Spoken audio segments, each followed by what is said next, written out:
Y voy a hacer una retroalimentación rápida.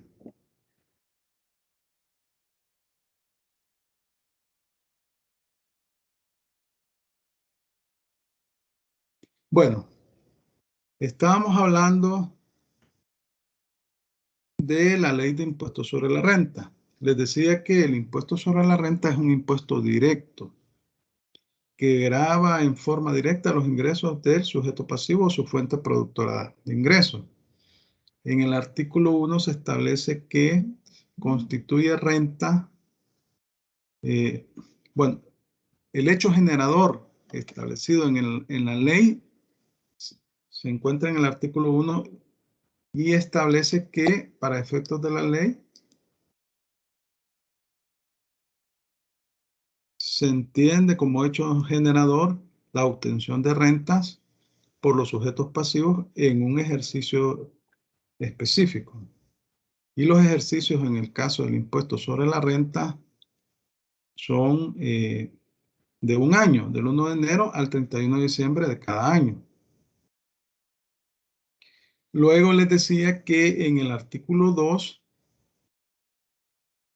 se establece a título ejemplificativo qué constituye renta. Entonces decía que la renta obtenida son todos los productos o utilidades percibidos o devengados por los sujetos pasivos, ya sea en efectivo o en especie, y provenientes de cualquier clase de fuentes, tales como del trabajo, sean salarios, sueldos, honorarios, comisiones y toda clase de remuneraciones o compensaciones por servicios personales.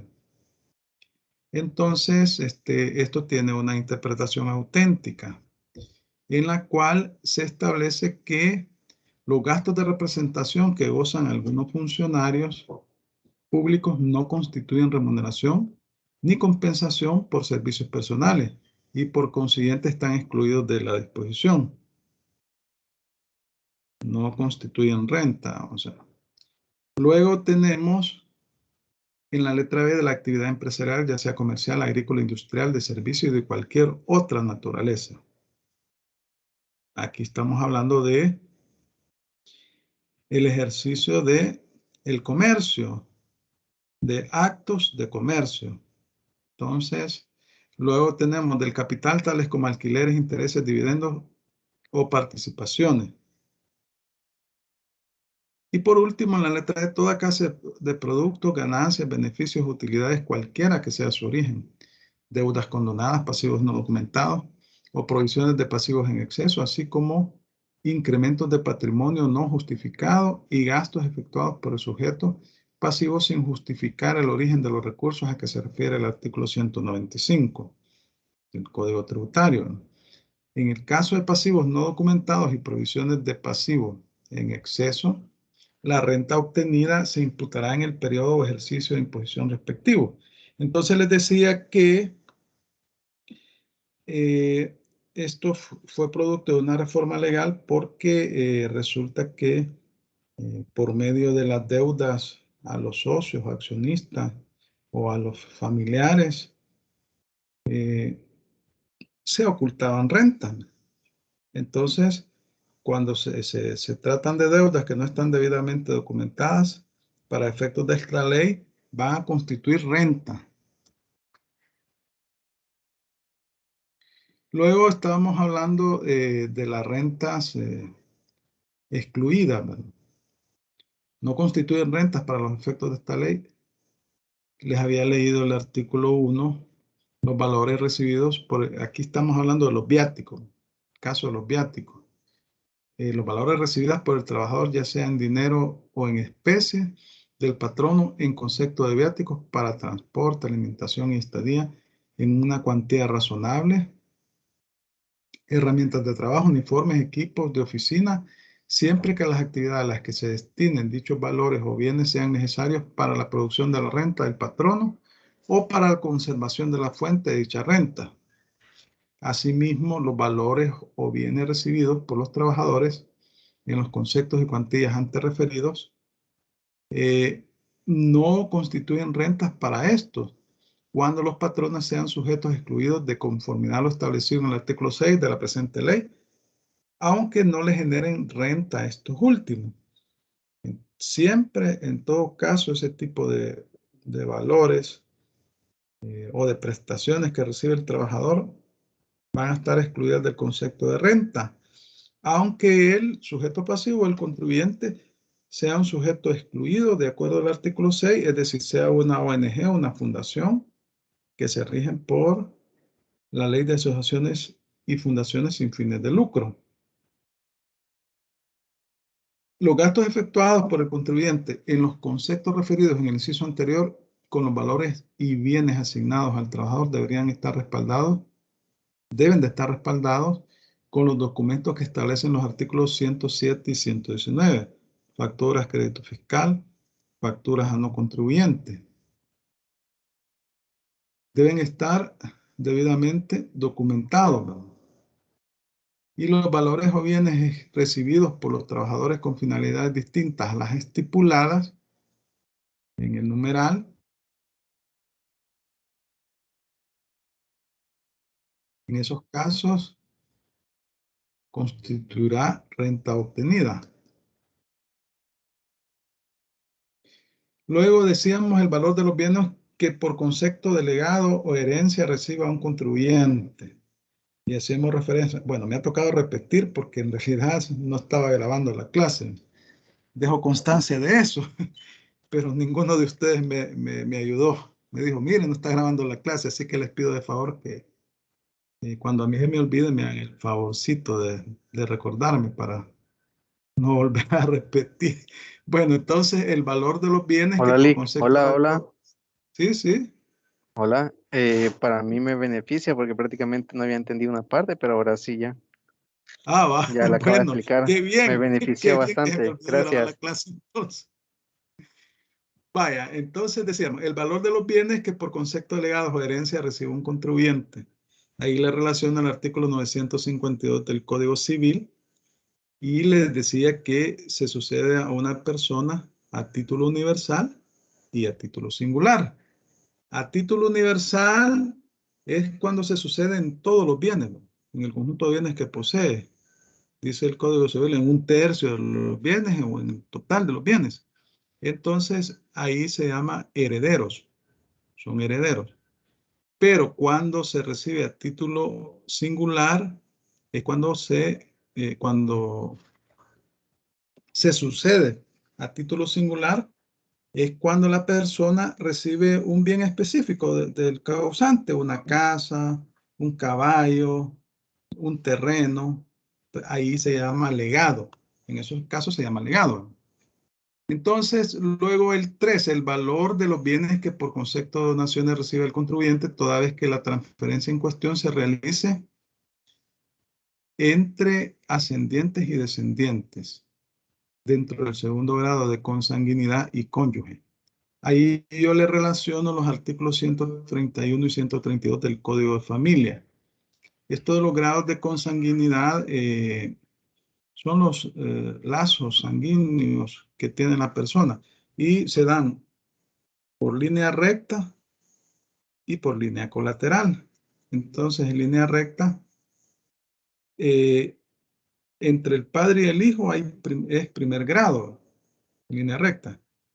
Entre el padre y el nieto, segundo grado. Se da en forma descendente y en forma ascendente, ¿va? Hacia arriba es entre el padre y el abuelo, en línea recta. Entre el padre y el bisabuelo, línea recta. Ahí estamos segundo grado. Entonces, segundo grado, estamos hablando hacia abajo, es papá, hijo, nieto. En forma descendente, en forma ascendente, papá, abuelo, bisabuelo. Ahí está, ahí segundo grado. Luego, en forma colateral, respecto del papá hacia el hijo, primer grado. Del hijo al hermano, segundo grado. Esa es en forma colateral.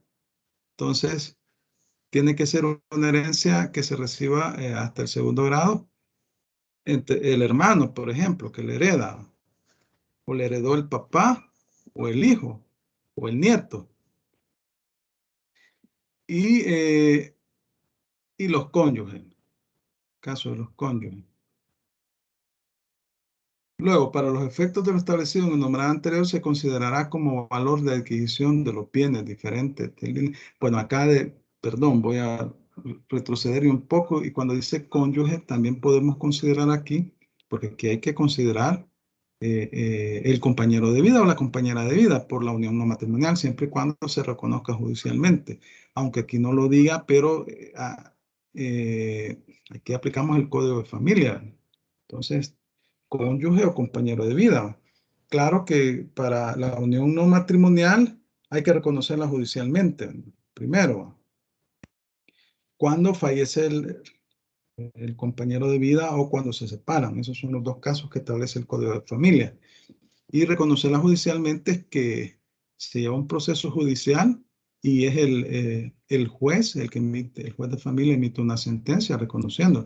Y luego esa sentencia se va al registro de las personas naturales a registrarla. Y ahí le dan la partida de unión no matrimonial. Entonces, para los efectos de lo establecido en el numeral anterior, se considerará como valor de adquisición de los bienes diferentes del dinero el valor que los bienes tuvieran para su antecesor a la fecha de ingreso al patrimonio del sujeto pasivo que lo recibiere, y como fecha de adquisición esta última.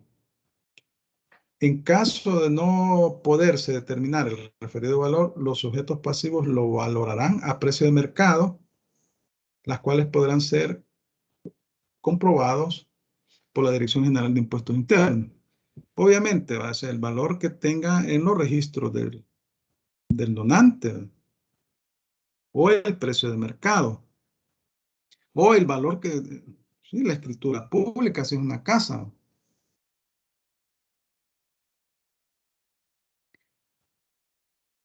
En el artículo 4 estamos hablando de las rentas no gravables. Son rentas no gravables por este impuesto. ¿Cuáles son las rentas no gravables? Son las rentas exentas. Aquí estamos hablando de exención. En el artículo 3 estamos hablando de exclusiones. Conceptos que para los efectos de la ley no constituyen renta, no constituyen ingresos gravables, pues. Y en el artículo 4 habla de las exenciones de impuestos. Y se recuerdan que cuando vimos, por eso es importante toda la doctrina que vimos en la unidad 1 y 2, ¿verdad? Y también en la 3, es decir, que una exención es la dispensa legal del impuesto establecida por una ley específica. O sea, es decir, ahí hacíamos referencia al artículo 131, inciso primero, ordinal 11 de la Constitución, que establece que las exenciones las dispone la Asamblea Legislativa de una manera general, ¿verdad? Para promover actividades generales, culturales, etcétera. Entonces, la exención tiene la característica que se realiza el hecho generador previsto en la ley, en este caso la obtención de la renta, pero por disposición legal expresa no se grava con el impuesto. Entonces, es la característica de la exención. Es la dispensa legal del pago del tributo. Entonces, son rentas no gravables por este impuesto y en consecuencia quedan excluidas del concepto de renta obtenida las que por decreto legislativo o las provenientes de contratos aprobados por el órgano legislativo mediante decreto sean declaradas no gravables. Obviamente, podría no decirlo, porque está en la Constitución, artículo 131, inciso primero, ordinal 11, que le corresponde a la Asamblea decretar de una manera general eh, beneficios e incentivos fiscales para promover actividades comerciales, económicas, comerciales, industriales, culturales, etcétera.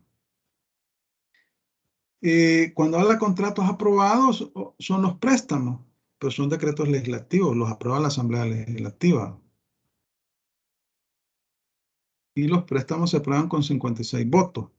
Las remuneraciones, compensaciones y gastos de representación percibidos en el desempeño de sus funciones por los diplomáticos, agentes consulares y demás representantes oficiales de países extranjeros que con la debida autorización residan en la República temporal o permanentemente, toda condición de reciprocidad. Estamos hablando de los sueldos que les pagan los países respectivos a sus diplomáticos aquí en el país, ¿verdad? Y que lo gastan en el país. Sin perjuicio de lo establecido en el inciso anterior, las rentas percibidas por sujetos pasivos en concepto de pago por servicios prestados en El Salvador a un gobierno extranjero u organismo internacional están sujetas al impuesto establecido en esta ley, exceptuando aquellas rentas que, por mención expresa en convenios firmados y ratificados por el gobierno de El Salvador, se califican como rentas no gravables o exentas. Volvemos a lo mismo, a un decreto legislativo. Entonces, los servicios profesionales que se le prestan por un salvadoreño o una persona residente en el país con domicilio en El Salvador a una embajada constituyen rentas, están grabadas con el tributo, con el impuesto, pero las remuneraciones que se le pagan a los diplomáticos por los gobiernos extranjeros, a los diplomáticos, las embajadas, pues, están exentas del impuesto sobre la renta. Las indemnizaciones que en forma de capital o renta se perciban por causa de muerte, incapacidad, accidente, enfermedad y que sean otorgadas por vía judicial o por convenio privado. Esas también están exentas del impuesto sobre la renta. Las indemnizaciones por despido y bonificaciones por retiro voluntario, siempre que no excedan de un salario básico de 30 días por cada año de servicio. Para estos efectos, ningún salario puede ser superior al salario promedio de lo devengado en los últimos 12 meses, siempre y cuando estos salarios hayan sido sujetos de retención. Ahí yo le relaciono el artículo 58 del Código de Trabajo. El salario básico, yo divido el sueldo mensual que tengo entre 30 y ese es el salario básico. Pero aquí establece una regla que no puede ser superior al salario promedio devengado en los últimos 12 meses. Entonces yo sumo todos los salarios en los últimos 12 meses, lo divido entre 12. Ahí me sale el salario promedio y luego entre 30 me sale el salario básico. Entonces va a estar exento. El salario básico es el salario ordinario que devenga el trabajador, ¿verdad? El que tiene, ¿verdad? Ese es el salario básico.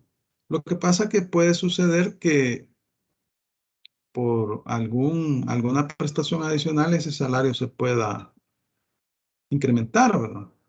Luego las jubilaciones, pensiones o montepíos, tanto las civiles como las que correspondan a miembros de la Fuerza Armada.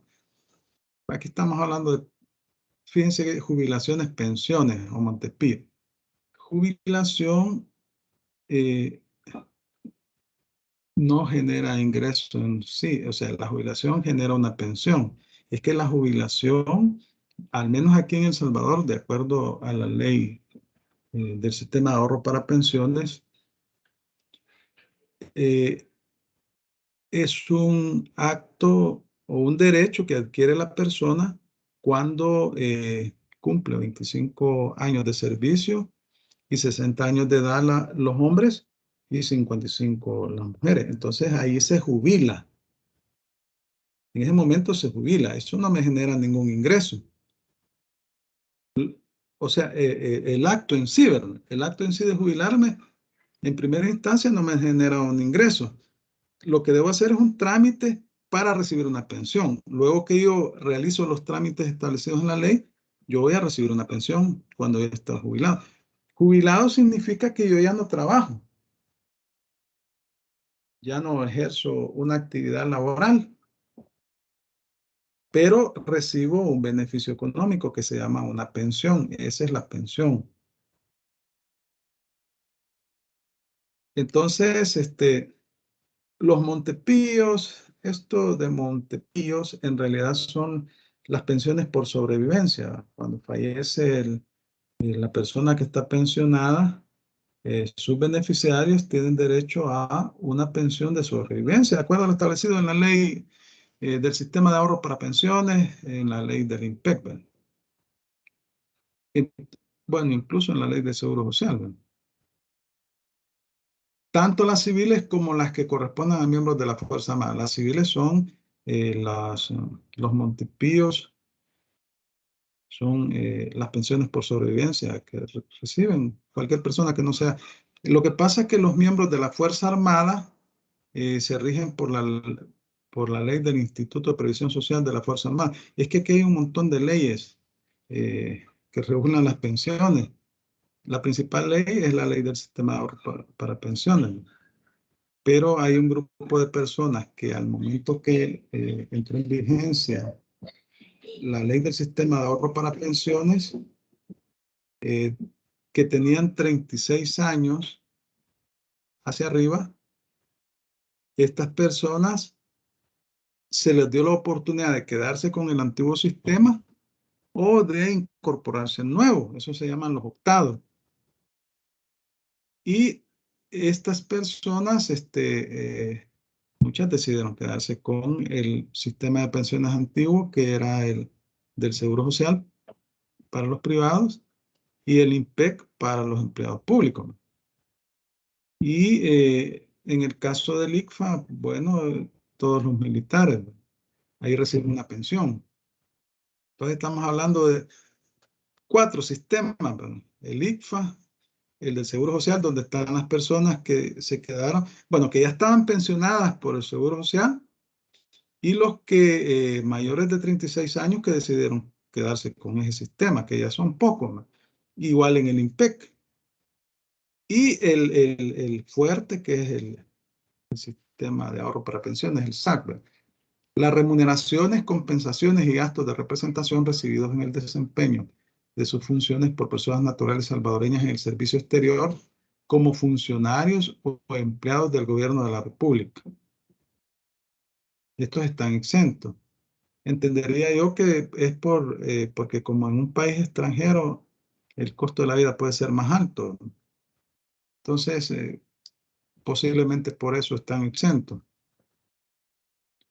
Y eso sirvió de base para la interpretación auténtica que les mencionaba al inicio, eh, de la letra A del artículo 2, los gastos de representación. Bueno, por la cuestión del principio de igualdad. Los intereses, premios y otras utilidades que provengan eh, directamente de los depósitos en instituciones financieras supervisadas por la Superintendencia del Sistema Financiero, asociaciones y sociedades cooperativas de ahorro y crédito, así como en sus respectivas federaciones, siempre que el sujeto pasivo beneficiado con esta renta sea persona natural domiciliada, titular de los depósitos, y el saldo promedio mensual de los depósitos sea inferior a $25,000. Bueno, los que puedan ahorrar, ¿verdad? Normalmente ahí uno lleva su cuenta de ahorro, ¿va? No es muy, no, poca gente podrá tener un saldo promedio de $25,000, ¿verdad? Las personas naturales, superior a $25,000. No, de $25,000 en adelante, porque es inferior. Quiere decir que 24,999. Entonces van a estar, estos intereses están exentos de renta. El valor del arrendamiento que produciría la casa de habitación del contribuyente, la quinta o casa de recreo o esparcimiento, propiedad del contribuyente que él mismo habite. Es la condición que él mismo habite. Y dice, en general, para estos efectos, ningún contribuyente podrá deducir más de una casa de habitación ni de recreo. ¿Y qué se me ocurre aquí? Dice que el valor del arrendamiento que produciría la casa de habitación del contribuyente, la quinta o casa de recreo o esparcimiento, propiedad del contribuyente, que él mismo habite. Solo que tengo una casa de 2 plantas, ¿no? Y alquile la segunda planta. Entonces, ese ingreso que percibiría estaría exento en los términos planteados en el numeral 6, ¿no? Y dice que en general, para estos efectos, ningún contribuyente podrá deducir más de una casa. Obviamente, es una casa de habitación, a menos que tenga 2 hogares, ¿verdad? Bueno, 7. Las cantidades que por cualquier concepto y en razón de contratos de seguros percibe el contribuyente como asegurado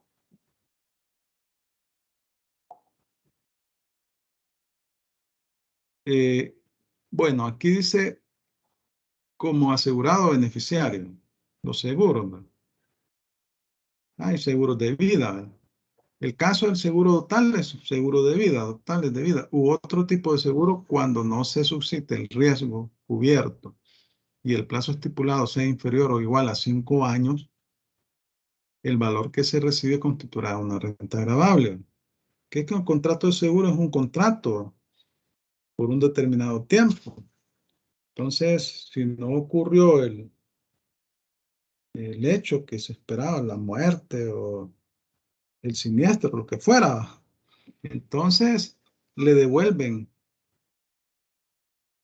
cierta cantidad de dinero. Entonces, eso constituye renta gravable. Yo en realidad no soy especialista en seguros. Tal vez alguno de ustedes trabaja en alguna aseguradora, pero la cuestión es que si el seguro, a veces sucede que usted contrata un seguro, a más de algunos nos ha pasado. Lo comenzamos pagando, ¿va? Y después ya no nos alcanza el dinero, ¿va? Antes de los 5 años. No, mire, no, ya no quiero, fíjese que ya no puedo pagar. Entonces ahí le devuelven una cantidad, eso constituye renta gravable. El mismo tratamiento de renta gravable estipulado en el inciso anterior se aplicará cuando los contratos hayan sido pactados por un plazo mayor a 5 años y por cualquier razón se dejen sin efecto antes del transcurso del plazo de 5 años sin que haya sucedido el riesgo. En los casos establecidos en los 2 incisos anteriores, deberán practicarse las retenciones correspondientes en un porcentaje del 10% de las sumas acreditadas o pagadas y enteradas dentro del plazo respectivo. Va a ser renta gravable. El número 9, los premios otorgados por la Asamblea Legislativa por servicios relevantes prestados a la patria. Bueno, en realidad, que yo sepa, bueno, al menos yo en mi experiencia he visto que la Asamblea entrega por una ley que se llama Ley de Distinciones Honoríficas, Gratificaciones y Títulos. No entrega premios en efectivo, al menos que yo sepa, no. Sino que lo que entregan son pergaminos, ¿no? Reconocimientos por una trayectoria de una persona. Y con base al artículo 131, inciso primero, ordinal 22 de la Constitución. Ahí ese es el fundamento constitucional. La Asamblea puede dar premios, otorgar reconocimientos, hijo meritísimo del Salvador, ¿verdad? También en esta ley se establece otorgar el título de ciudad a un caserío, etcétera. Y luego los premios otorgados a los trabajadores públicos por servicios relevantes prestados a la patria en el desempeño de sus funciones. Y es la misma ley, ¿verdad? Ley de distinciones honoríficas, gratificaciones y títulos, creo. Entonces, aquí lo que entregan es un título, llega la familia al pleno legislativo y comienzan a hablar ahí los diputados, mencionando la trayectoria, sacan un decreto legislativo y sacan un título, un pergamino y se lo entregan. Si tiene valor eso en especie, pues está exento del impuesto. Pero premios en efectivo no entrega la Asamblea, al menos con base a esa ley no entrega premios en efectivo. Los intereses provenientes de créditos en el exterior por organismos internacionales, agencias o instituciones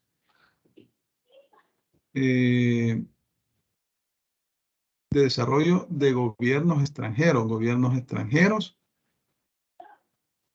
y corporaciones o fundaciones de utilidad pública domiciliadas en el exterior debidamente legalizadas por autoridades competentes de su país de origen, cuya naturaleza no lucrativa sea constatada en su acto constitutivo y calificadas por el PCR.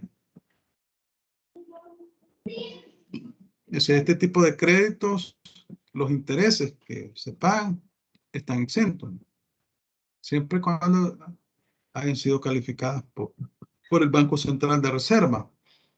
Fondos de inversión, estas son unas cuestiones de administración de cartera, les llaman, ¿verdad? Los fondos de inversión. Administradores de fondos privados, fondos especializados públicos privados domiciliados en el exterior, debidamente legalizados por autoridades competentes en su país de origen y calificados por el Banco Central de Reserva, destinados a las asociaciones cooperativas de ahorro y crédito, corporaciones y fundaciones de derecho público y de utilidad pública, que se dediquen a la concesión de financiamiento a las micro y pequeñas empresas.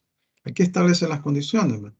Son préstamos que realizan estas asociaciones cooperativas de ahorro y crédito, corporaciones y fundaciones de derecho público y de utilidad pública, a fondos de inversión extranjeros, administradores de fondos privados, etcétera, que están domiciliados en el exterior y utilizan esos recursos para financiar las micro y pequeñas empresas. Esos intereses que pagan están exentos. La Dirección General de Impuestos Internos y el BCR en conjunto elaborarán el instrumento necesario que incluirá el procedimiento y requisitos que garantice el cumplimiento del propósito de la exención regulado en este numeral. Bueno, ahí en cada caso específico, ahí está la disposición, pues. En un caso específico a uno le puede tocar aplicar esta disposición, ¿verdad? Depende de dónde trabaje la persona, ya sea como contador o como abogado. El producto, ganancia, beneficio o utilidad obtenido por una persona natural en la venta de su primer casa de habitación y el valor de transacción no sea superior a 723 salarios mínimos, que yo ahí he colocado que son $263,895, siempre que no se dedique habitualmente a la compraventa o permuta de inmuebles. Usted vendió su casa, vende su casa y obtiene este valor, que no sea superior a este valor, a 263,895 en la transacción, ¿no? Obviamente que va a pagar impuestos sobre transferencia de bienes raíces, ¿no? Porque es 250,000 colones. Hay que dividirlo entre 8,75, el 3% sobre el excedente, 250,000 colones. Entonces, pero va a estar exento del impuesto sobre la renta. Los premios que otorgue la Administración Tributaria en la realización de la lotería fiscal, a que se refiere el artículo 118 del Código Tributario. En consecuencia, tales premios no serán sujetos a retención de la lotería de impuestos. Que yo sepa, nunca han hecho esto de la lotería que establece el 118. Pero si alguna vez lo hacen, va a estar exento del impuesto sobre la renta. Los ingresos que en concepto de aguinaldo reciban los trabajadores. Miren, esta es una reforma que ya la dejaron fija. Antes hace 2 años, creo que fue, si no mal recuerdo, antes, cada año sacaban un decreto, pero ya quedó fijo, se reformó la ley de impuestos sobre la renta. Los ingresos que se le agregó el numeral 16, los ingresos que en concepto de aguinaldo reciban los trabajadores, a que se refiere el Código de Trabajo, y la ley de compensación adicional en efectivo hasta un monto no mayor de 2 salarios mínimos mensuales del sector comercio y servicios. Por consiguiente, dichos ingresos no estarán supeditados a retención del presente impuesto. Y ahí está el artículo 198 del Código Tributario, que establece el aguinaldo, el salario de 15 días, el salario de 19, si no me recuerdo, y el de 21 días, de 1 a 3 años, de más de 3 años y menos de 10 años, y de más de 10 años. Luego, el artículo 8 de la ley de la compensación adicional en efectivo establece que el aguinaldo para los empleados públicos es del 150% de un salario mínimo. Entonces, nunca va a ser mayor a 2 salarios mínimos. Nunca, siempre va a estar exento. Aquellos aguinaldos que sobrepasen el monto a que se refiere el inciso anterior serán sujetos a la retención y al pago de dicho impuesto, deduciendo los 2 salarios mínimos aludidos. Así que el aguinaldo es el salario de 1 a 3 años, salario de 15 días para el sector privado. De 3 a 10 años, salario de 19 días, si no mal recuerdo. Y de más de 10 años, de 21 días. Bueno, ustedes verifiquen ahí si el dato está exacto. Me pude haber equivocado porque como no tengo el código de trabajo a la mano, pero sí ahí está a la disposición para que ustedes verifiquen, ¿no?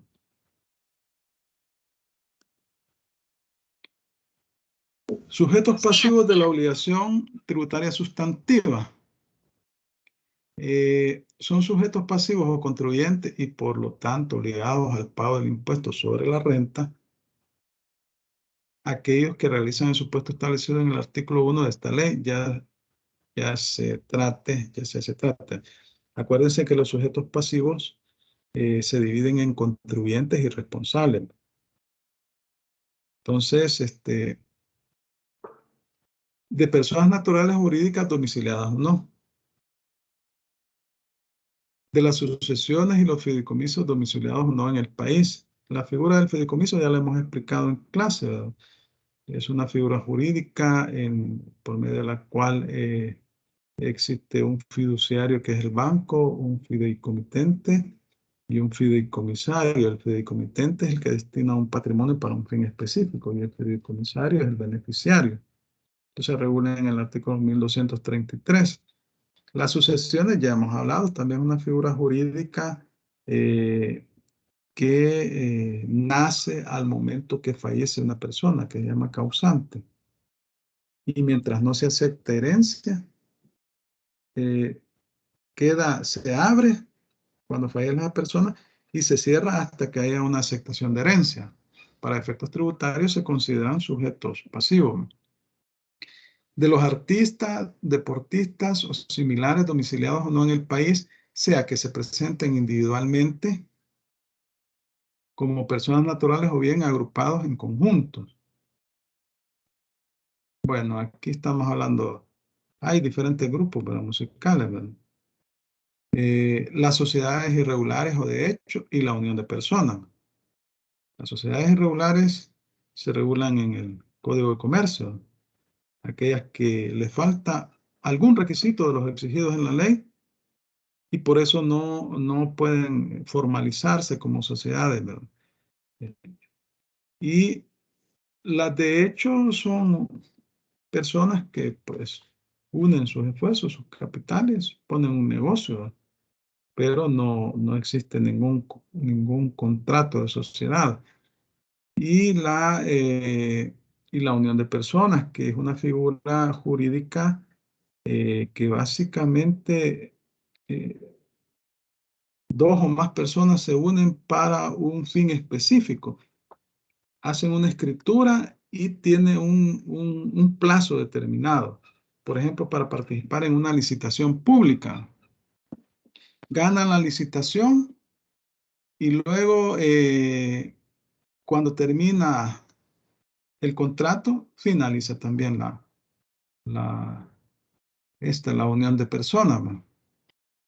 Para los efectos de esta ley se entiende por conjunto cualquier agrupación de personas naturales no domiciliadas independientemente de la organización que adopten, sea jurídica o de hecho, que ingresen al país de manera temporal y con cualquiera de los fines enumerados en el inciso precedente.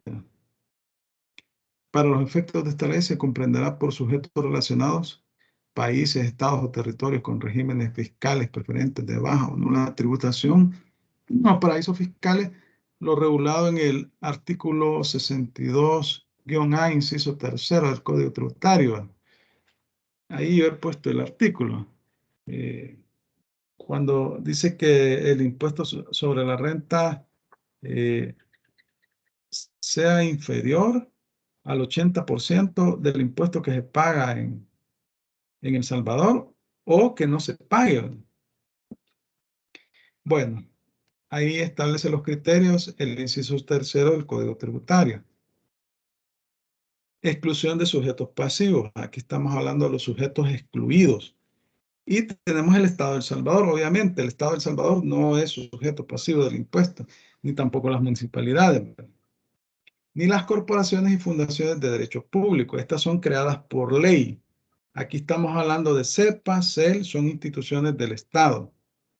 Y las corporaciones y fundaciones de utilidad pública.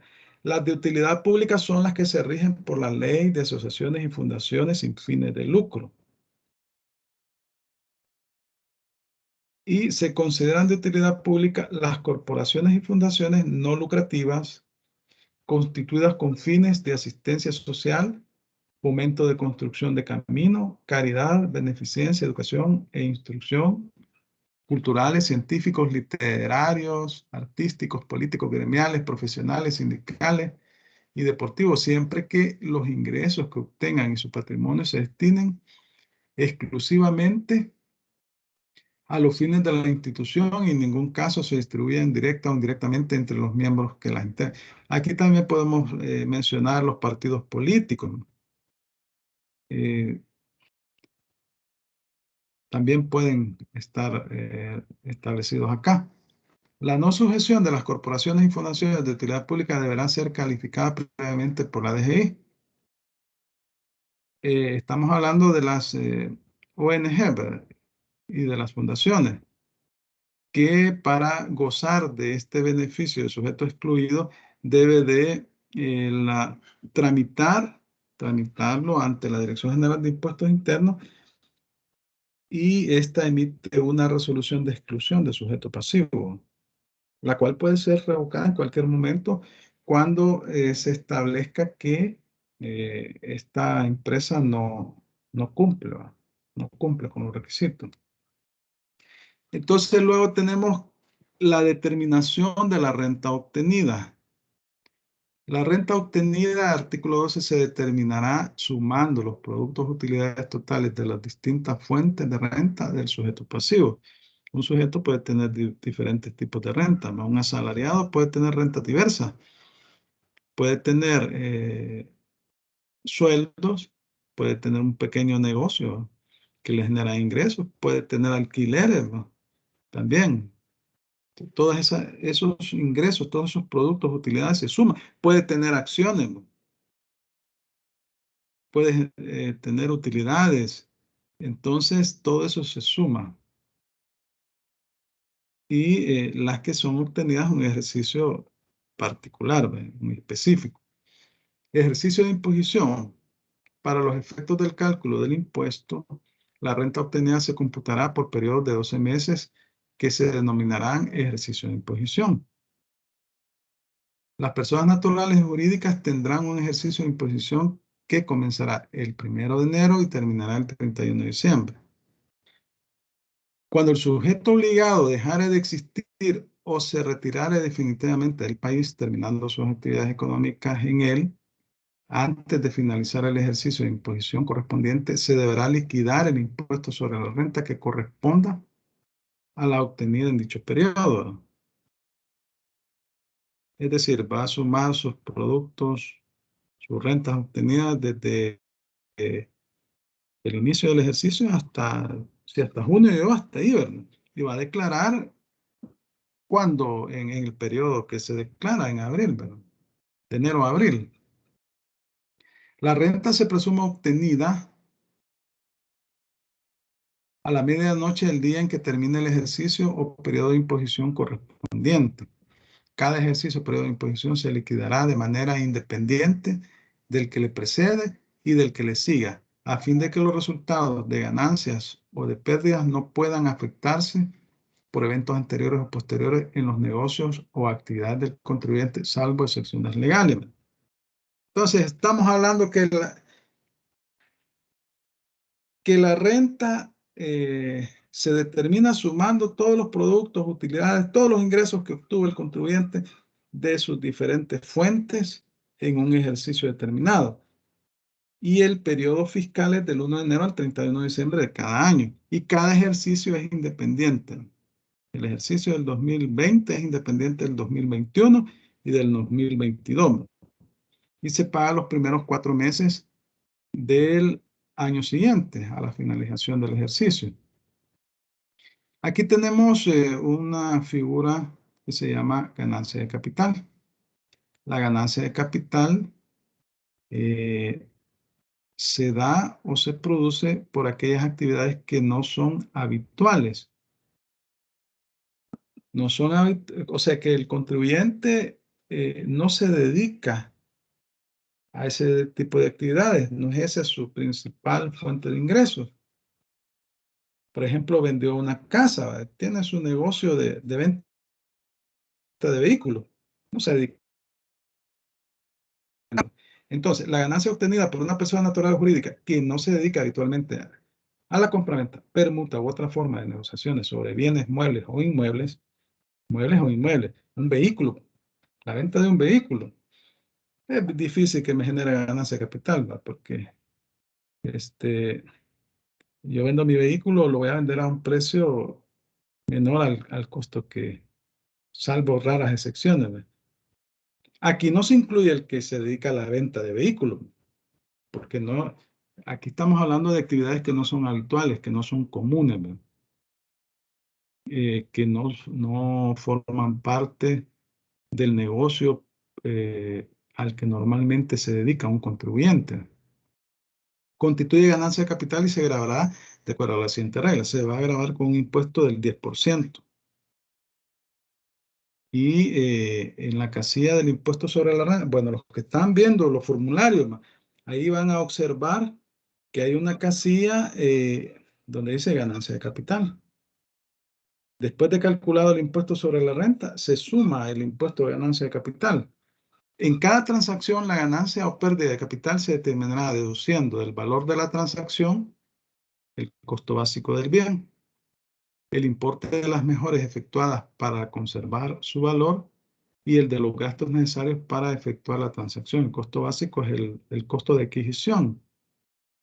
Cuando el valor de la transacción sea mayor que las deducciones, habrá ganancia de capital. Si las deducciones son mayores que el valor de la transacción, habrá pérdida de capital.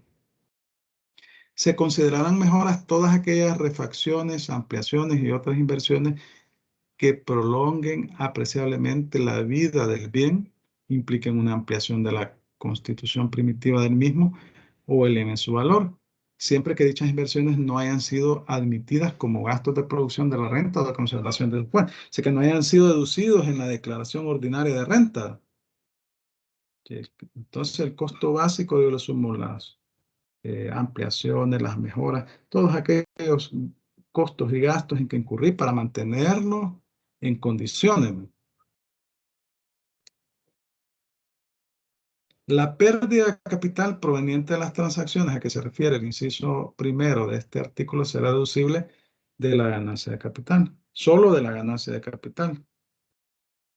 Si la ganancia excede a la pérdida del excedente, o sea, la ganancia neta de capital, se grabará con el impuesto de acuerdo con el artículo 42 de esta ley, que es el 10%. En caso de que la pérdida exceda a la ganancia, el saldo podrá ser usado entre los 5 años siguientes contra futura ganancia de capital, siempre que se declare en el formulario que para tal efecto proporcione la administración tributaria. En ningún caso será deducible de la ganancia de capital la pérdida de capital proveniente de operaciones distintas a las reguladas en este artículo. Entonces, si yo al costo básico le sumo todas las ampliaciones, todos los costos y gastos en que he incurrido para mantenerlo en condiciones, y luego a eso se lo resto al valor de la transacción, me puede dar ganancia, me puede dar pérdida. Si el monto del costo básico más las ampliaciones, todos los costos y gastos en que incurrí, es superior al valor de la transacción, es pérdida de capital. Si es inferior, es ganancia. Si es pérdida de capital, yo me la puedo decir de futuras ganancias de capital durante los próximos 5 años. Ya que no me la puedo decir como gasto o costo ordinario. Y si me da ganancia de capital, yo pago el 10% del impuesto. El costo básico de los bienes muebles e inmuebles se determinará en el caso de que sea adquirido a título oneroso, deduciendo del costo de adquisición las depreciaciones que se hayan realizado y admitido de acuerdo con la ley, ¿verdad? Sí, ¿verdad? Los edificios, pero los terrenos no se deprecian, ¿verdad? Pero sí pueden deteriorarse, ¿verdad? Pueden erosionarse, pueden sufrir, pero ahí son, bueno, ahí hay que ver las normas de contabilidad, los contadores, ¿verdad? Aplicables y cuál es el tratamiento financiero, contable financiero que se le va a dar, ¿verdad? Pero igual, esos deterioros se suman, ¿verdad? Se suman como parte del costo. Eh, el costo básico de los bienes adquiridos por donación o herencia será el costo básico del donante o causante. O sea, el valor que tenga en sus registros contables, el valor que esté en la escritura, si es un terreno, es un inmueble. La liquidación de los activos extraordinarios a que se refiere la ley de bancos deberá grabarse como renta ordinaria y en el mismo ejercicio impositivo de su realización. El mismo tratamiento tendrán los bienes que realicen las compañías de seguros, instituciones oficiales de crédito y los intermediarios financieros no bancarios. Estamos hablando, los activos extraordinarios son aquellos activos que los bancos adquieren como consecuencia que alguien no les pagó. Entonces, sigue un juicio y le embargan los bienes. Esos son activos extraordinarios. ¿Por qué son extraordinarios? Así lo define la ley de banco. Porque ellos no se dedican a ese negocio, a la venta de bienes, muebles o inmuebles. Y entonces lo subastan. El tratamiento fiscal no va a ser de ganancia de capital, sino como renta ordinaria. Entonces, en el artículo 42 se establece que el monto a pagarse en concepto de ganancia de capital es el 10%. El impuesto sobre la renta a pagar por la ganancia neta de capital, y este es un impuesto, o sea, independiente del impuesto de la renta ordinaria. Primero se calcula la renta ordinaria, la renta neta ordinaria, luego se le suma el impuesto del 10%, ¿va? Y ese es el impuesto que yo voy a pagar, ¿va? El impuesto sobre la renta a pagar por la ganancia neta de capital de una o varias transacciones determinada conforme al artículo 14 de la ley será el equivalente al 10%. Aquí me adelanté en el artículo 42, ¿va? De dicha ganancia, salvo cuando el bien se realice dentro de los 12 meses siguientes a la fecha de su adquisición, en cuyo caso la ganancia neta de capital deberá sumarse a la renta neta imponible ordinaria y calcularse el impuesto como renta ordinaria, adjuntándose a la declaración de impuestos sobre la renta el ejercicio de imposición respectivo, el formulario de cálculo de la ganancia capital. O sea, cuando se realice dentro de los 12 meses siguientes a la adquisición. En esos casos, el valor de esa transacción se va a sumar a la renta ordinaria, haciendo las deducciones correspondientes. Y se le va a aplicar la tabla si es persona natural, ¿va? O si es persona jurídica, el 30%, ¿va? Entonces, o el 20%, según corresponda. En caso que exista saldo de pérdida de capital de ejercicios o periodos de imposición anteriores que no se hubieran aplicado ganancia de capital, podrá restarse a la ganancia neta de capital calculada en el ejercicio o periodo de imposición actual. El resultado positivo será sujeto del impuesto referido. Pues lo que dice el artículo 14, ¿va? La pérdida de capital se va a deducir de la ganancia de capital. El impuesto a pagar por la ganancia de capital cuando la transferencia se realice en el transcurso de los 12 meses siguientes a la adquisición del bien se sumará al impuesto calculado sobre la renta imponible ordinaria y se pagará en el mismo plazo en el que el contribuyente debe presentar la declaración jurada de renta. Son bien repetitivas estas redacciones de la ley, ¿verdad? Aunque las personas que las hacen, es decir, no sé, a veces me parece que son bien cuadrados. Vaya, entonces veamos. El caso de las rentas provenientes de títulos valores es un tratamiento similar al de la ganancia de capital, ¿verdad? Se paga el 10% también.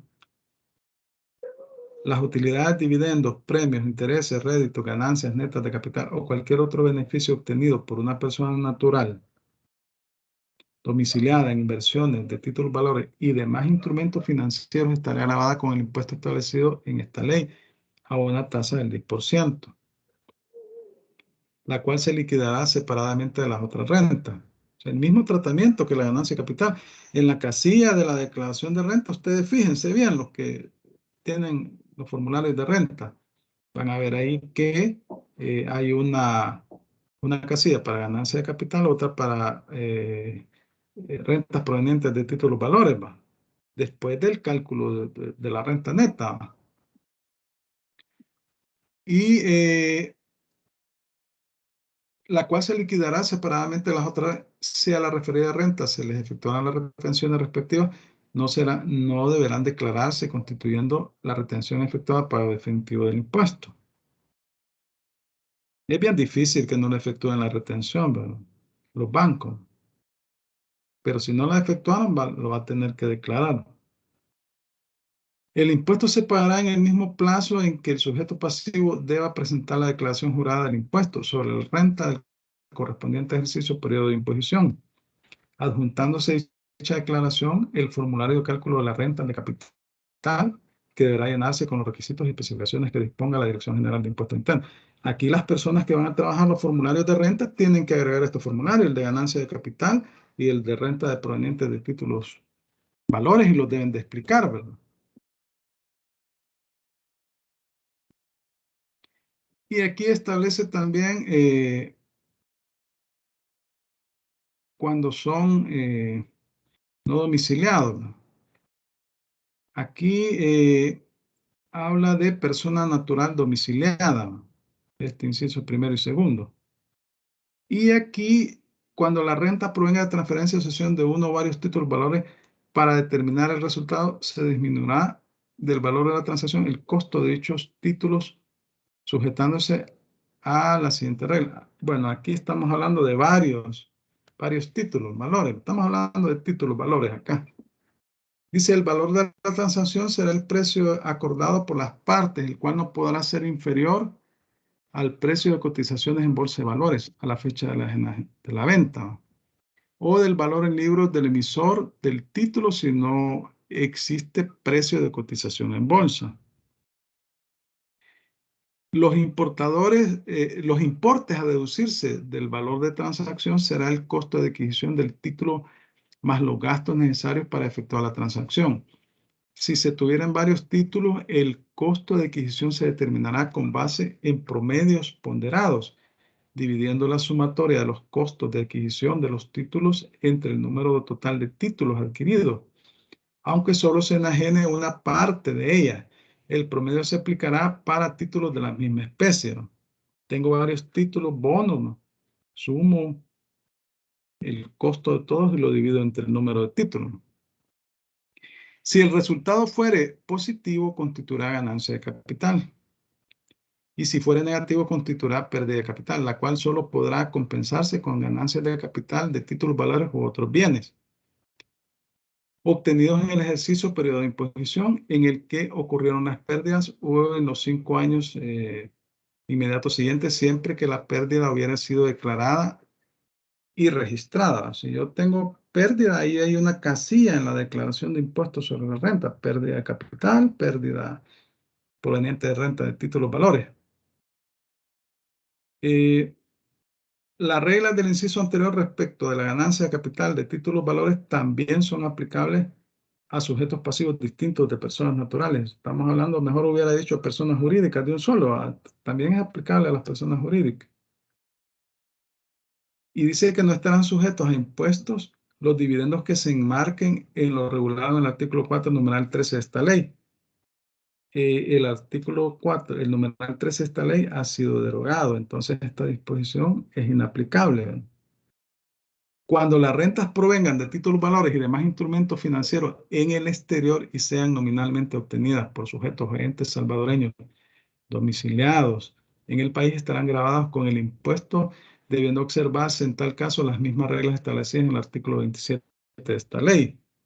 Ya lo vamos a ver. Las pérdidas de capital generadas en el exterior provenientes de transacciones en títulos, valores nominalmente serán deducibles de ganancias de capital obtenidas en referidas transacciones realizadas en el exterior sin perjuicio de las reglas de no deducibilidad establecidas en esta ley, lo que establece el artículo 28 y 29. El 28 establece cuáles son las rentas, los gastos deducibles, y el 29A, cuáles son los gastos que no y costos que no son deducibles.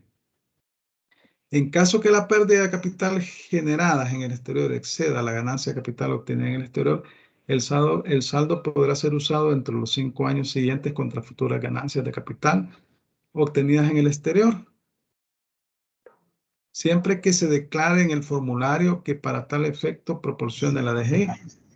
Como ven, son las mismas reglas de la ganancia de capital, ¿verdad? O sea que si obtengo pérdida de capital, solo me la puedo decir de ganancia de capital por la misma, en este caso, por rentas provenientes de títulos, valores y durante los 5 años siguientes, ¿no?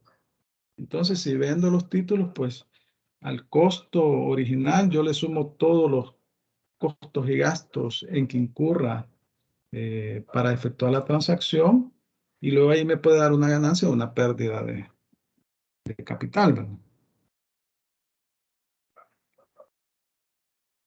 ¿Cuáles son las rentas obtenidas en El Salvador?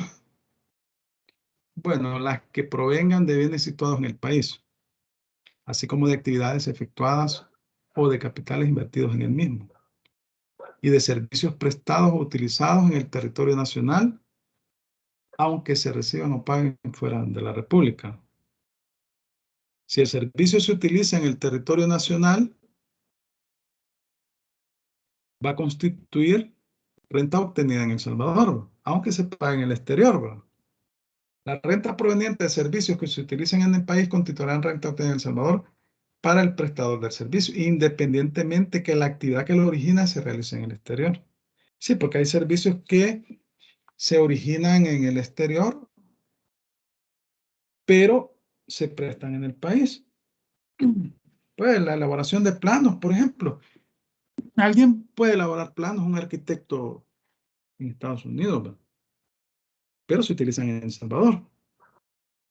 Constituirán rentas obtenidas en El Salvador las que provengan de la propiedad industrial, intelectual y los demás derechos análogos y de naturaleza económica que autoricen el ejercicio de ciertas actividades acordadas por la ley, si se encuentran registrados oficialmente en el país o si son utilizados en él. Entonces, son dos condiciones: que se utilicen en el país, las marcas, la propiedad intelectual, o que se encuentren registradas en el registro de la propiedad de marca que existe en el país. Se consideran rentas obtenidas en El Salvador los resultados, utilidades, rendimientos o intereses originados por derechos y obligaciones provenientes de títulos, valores, instrumentos financieros y contratos derivados cuando concurran cualquiera de las circunstancias siguientes. La entidad emisora sea nacional o domiciliada en El Salvador, la que emite los títulos, valores. El capital se encuentra invertido o colocado en el país. El riesgo asumido se encuentra ubicado o localizado en el territorio salvadoreño. Estas son las reglas. La ubicación o localización también se considerará configurada si el sujeto que obtiene dichos resultados o rendimientos es un domiciliado en el país o un establecimiento sucursal domiciliada para efectos tributarios. Sí, recibe transferencias bancarias, ¿verdad?, que se le abonan en cuenta. Entonces, esas son, y es una persona domiciliada o es una sucursal de una sociedad extranjera que está situada en El Salvador, o sea, habitualmente. Entonces, en esos casos, se considera que la renta ha sido obtenida en el territorio nacional. Asimismo, se reputan rentas obtenidas en el país las remuneraciones del gobierno, las municipalidades y demás entidades oficiales que paguen a sus funcionarios o empleados salvadoreños en el extranjero. Hay empleados destacados en el extranjero de algunas instituciones del gobierno. Sin perjuicio de lo dispuesto en los incisos anteriores, las rentas no gravables exentas o no sujetas que obtengan en otro país, estado o territorio, personas, fideicomisos y sucesiones salvadoreñas domiciliadas en El Salvador por créditos o financiamientos otorgados a personas, fideicomisos o sucesiones ubicados en el exterior, yo le presto a, a extranjeros, a personas que viven en otro país, se reputará renta grabada en el país y la renta neta resultante de esa renta deberá sumarse a la renta neta o imponible obtenida en el territorio de la República de El Salvador y pagar el impuesto respectivo. Son los intereses, ¿verdad? Yo le presto a un extranjero y mes a mes me está pagando intereses, comisiones. Eso es también, y yo soy una empresa o una persona domiciliada en el país. El artículo 17 habla de cómo van las personas naturales a computar sus rentas y dice que van a usar el método efectivo, tomando en cuenta los productos o utilidades realmente percibidos en el ejercicio, ya sea en dinero efectivo, títulos, valores o en especie. Así van a computar en efectivo. Igual los gastos realmente efectuados. De la misma manera, los egresos computables serán los realmente pagados durante el ejercicio. Aun cuando los productos o utilidades no hubieran sido cobrados en dinero, en efectivo, título, valor o especie, se considera que el contribuyente los ha percibido siempre que haya tenido disponibilidad sobre ellos, ¿no? Y en general, cuando el contribuyente haya dispuesto de ellos en cualquier forma. Bueno, ya se los abonaron en cuenta, ya dispone. La persona natural obligada a llevar contabilidad deberá utilizar el cómputo de su renta, para el cómputo de su renta, el sistema de acumulación aplicable a las personas jurídicas. Las personas naturales que no se encuentran obligadas a llevar contabilidad formal podrán optar por utilizar el sistema de acumulación para el cómputo de su renta. Aquí estamos hablando de las provisiones, ¿verdad? Aquí estas personas tienen que tener autorización de la DGI. Si yo, por ley, usan el sistema de efectivo. Las que no están obligadas a llevar contabilidad, pero quieren usar el de acumulación, entonces deben de pedir autorización a la DGI y una vez que se les autorice ya no pueden retroceder. Entonces, el de acumulación es, los contadores saben, para que se hacen provisiones. El gasto se reconoce aunque no se haya efectuado. El ingreso se reconoce aunque no se haya recibido, percibido. Y aquí están las rentas del usufructo legal.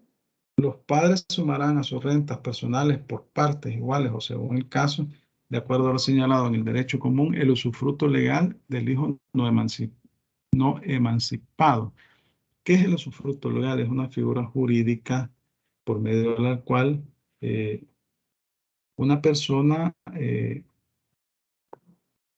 hace, eh, bueno, usa, disfruta un bien que no le pertenece. Se sirve de los frutos de ese bien. Entonces, el dueño de ese bien tiene la mera o no la propiedad. Y el usufructuario es el que recibe los frutos o los beneficios de ese bien, pero no los puede vender porque no es el dueño. Y el usufructo se establece por un periodo determinado. Puede ser por ley, puede ser para un plazo determinado o por la vía judicial. Entonces, el menor sometido a tutela o curatela, ¿qué es la tutela o curatela? Es una figura jurídica que se da en aquellos casos de menores de edad que no tienen autoridad parental, o sea, no tienen padre, ¿verdad? O los mayores de edad que tienen algún tipo de problema, ¿verdad? Son enajenados mentales, etcétera. En el caso de disposición judicial, los padres privados del usufructo legal no sumarán a sus propias rentas las del hijo no emancipado. Eh, Luego dice, no operan las disposiciones anteriores en caso de renuncia del usufructo legal por el usufructuario, cuya efectividad haya sido comprobada por la DGI.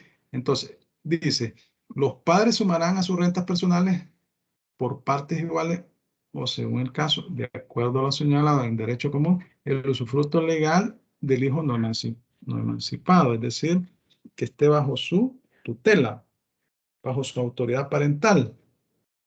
El menor sometido a tutela o curatela por disposición testamentaria, o sea, no tiene padre, ¿verdad? O judicial, deberá computar individualmente su renta. Es decir, hay menores que están autorizados para ejercer el comercio. Y la persona que, el tutor o el curador, solamente pueden administrar los bienes, ¿verdad? Y deben de rendir un informe. Pero el responsable, el contribuyente es el menor en este caso.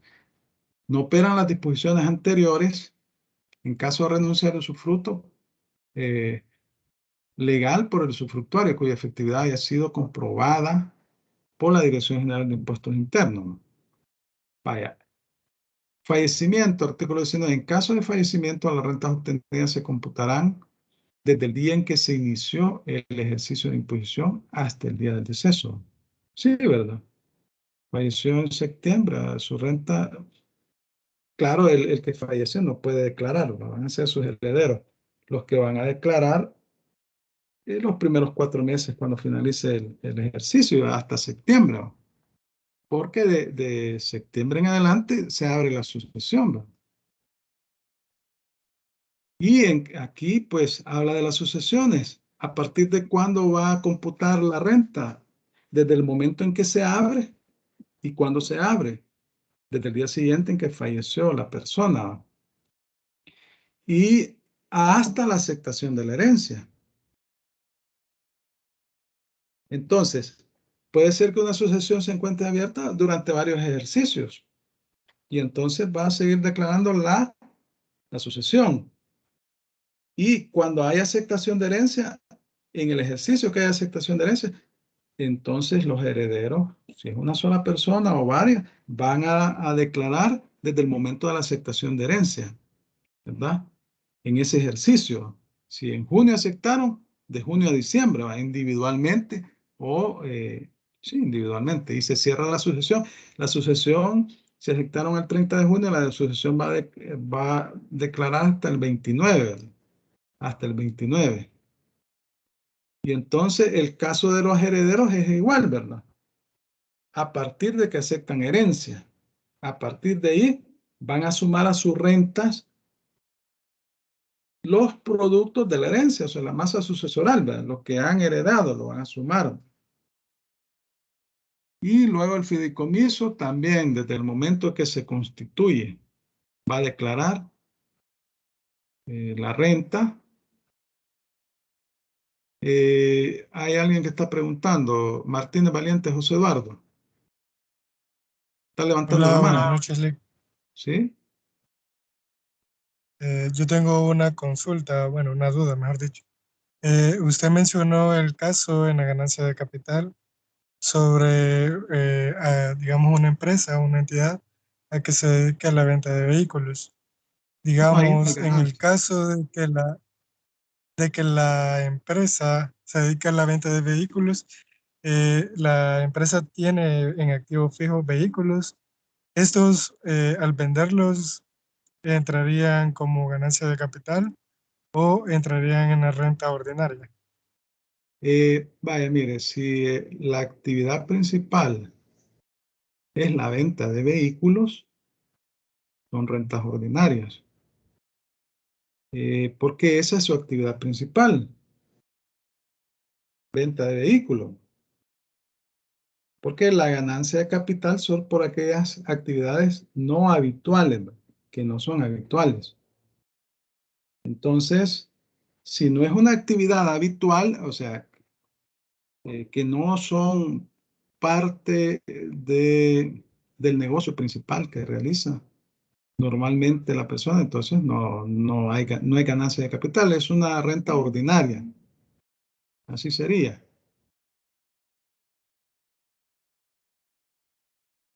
No sé si tienen otra consulta. Muchas gracias, Leo. Sánchez Ansora. Ah, bueno, era usted, ¿verdad? Sánchez Ansora. ¿Tienen alguna otra consulta? Licenciado, Sí. referente al seminario, quería saber si iba a ser ponderado al que usted envió. Fíjese Ahí que, dice solamente 2 preguntas, o sea, yo me refería a si va a valer más un porcentaje en algún. mire, yo me voy a pegar a las indicaciones que me han dado, porque en realidad a mí me enviaron esa información y me dijeron que iba a ser obligatorio y que iba a ser evaluado al menos 2 preguntas, ¿no? en el examen. Entonces, entiendo que así es. Y así están las indicaciones. Yo lo que puedo comprometerme es a consultar, ¿verdad? Al coordinador para ver más detalles. Si ustedes tienen dudas, porque yo igual, no estoy organizando eso yo. Pero sí, si ustedes ven ahí, dice que es obligatorio y que al menos yo debo sacar al menos 2 preguntas en el parcial. López Martínez María Elena. Licenciado, conforme a eso, según lo que yo tengo entendido desde que yo estoy estudiando ahí, cuando hacen los talleres o seminarios, siempre, si no es que le dan el 30% de la unidad que se está haciendo, porque algunos no pueden, porque tienen compromiso, por razones laborales o por otras cosas, entonces dejan una actividad. Es decir, que usted, si nosotros no asistimos a ese seminario que vale solo 2 preguntas del parcial, no nos va a dejar nada. Lo que pasa es que yo ya tengo ahí, ¿cómo se llama? La actividad, la segunda, la segunda evaluación, el segundo avance, ¿verdad? Segundo avance. No, lo que pueden hacer ustedes es compartirse. Si alguien definitivamente no puede asistir por problemas que, pues sí, o sea, por alguna situación, pues entonces compártanse la información. Yo no tampoco lo voy a. Yo voy a seguir las indicaciones, voy a hacer las consultas porque yo no estoy organizando esa cuestión, ¿verdad? Voy a hacer las consultas. Si tienen dudas mejor, más específicas, mejor me las envían al correo y yo se las reenvío al coordinador para que me responda. Y de esa forma, pues ustedes y yo evacuamos. Sí, Serrano. Sí, era referente a lo mismo que hablaban los compañeros. Es que en esta y en otras materias, bueno, en ninguna otra materia lo han hecho de carácter obligatorio la asistencia a seminarios.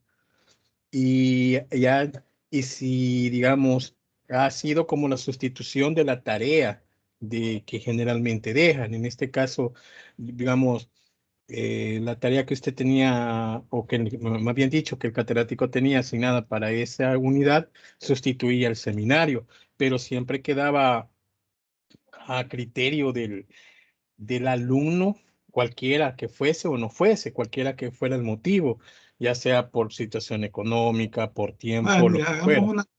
hagamos una cosa. Mándenme las consultas al correo y yo se las voy a reenviar al coordinador.